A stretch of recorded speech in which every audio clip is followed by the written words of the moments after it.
So for my fifth reflection, which connects to part 6, what will I do? This chapter focuses on concluding the book, looking at the major themes throughout the book that were presented. One thing that I thought was important was reflection. Just as we want our students to reflect on their work, we as teachers need to reflect on our work, experiences, curriculum, etc. I think this is the time teachers are able to see what worked, what didn't work, why did it not work? Was it timing issues? Did we not understand our students well enough, as we thought we did? I think these important aspects will help us become effective teachers. Another thing for me that I really need to remember is there's no right answer. I think it's just human nature to want a definite yes or no. This is, yes, you're doing this correctly. No, you're not. But um, we're dealing with humans. They're teenagers. They're not robots. We're not robots. Issues are going to arise, whether it's in their personal lives or academically. And I think in this book, this is getting us a starting point as to be ready for what could possibly come up. When working in an urban school, and I think if you try to prepare yourself the best you can, like knowing your options or trying to get to know your students, I think that'll help minimize these dilemmas.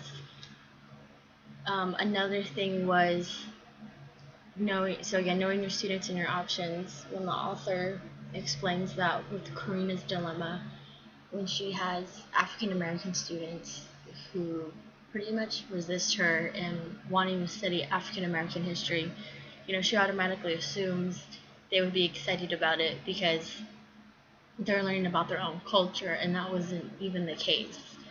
So when the author touches on Karina's dilemma, they're saying if she would have gotten to know her students better, this maybe wouldn't have happened. But this dilemma could have been from seeing as her students resisting, wanting to participate. Instead, it's just really her misunderstanding her students' interests, and I think that's really important. We need to know our students. We need to take the time.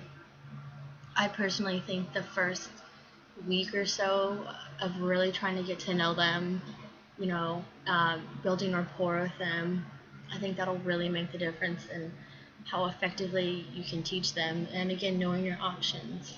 What resources can you bring in? What can you integrate into the curriculum? I think that will be very useful in the future.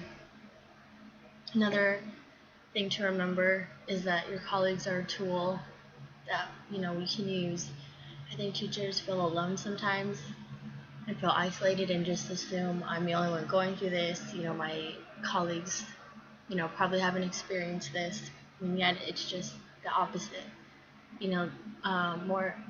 More likely than not, they have experienced this themselves or a situation closely related to it. And it's also important for us as teachers to, you know, realize that the school and community can offer resources for us and our students as well, but that we need to take the time to get to know the community, get to know the background, culture, see what's out there, what resources can they offer. Um, at school, maybe you can offer counseling if a student needs it. Maybe if they need,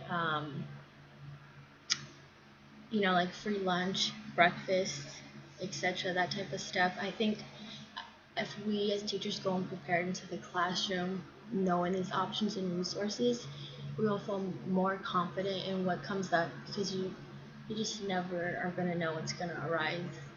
And I think this book was written to help, again, give us a starting point. I mean, we obviously don't know the answers to these dilemmas, but I think it puts it in perspective for us. And, I'm taking away from the book, I think if you try to prepare yourself the best you can and know there is no right or wrong answer, I think you will you will, as a teacher, minimize, these dilemmas. They won't be so overwhelming. I think you'll see them as this is part of teaching. can only learn as I experience these, reflect and grow.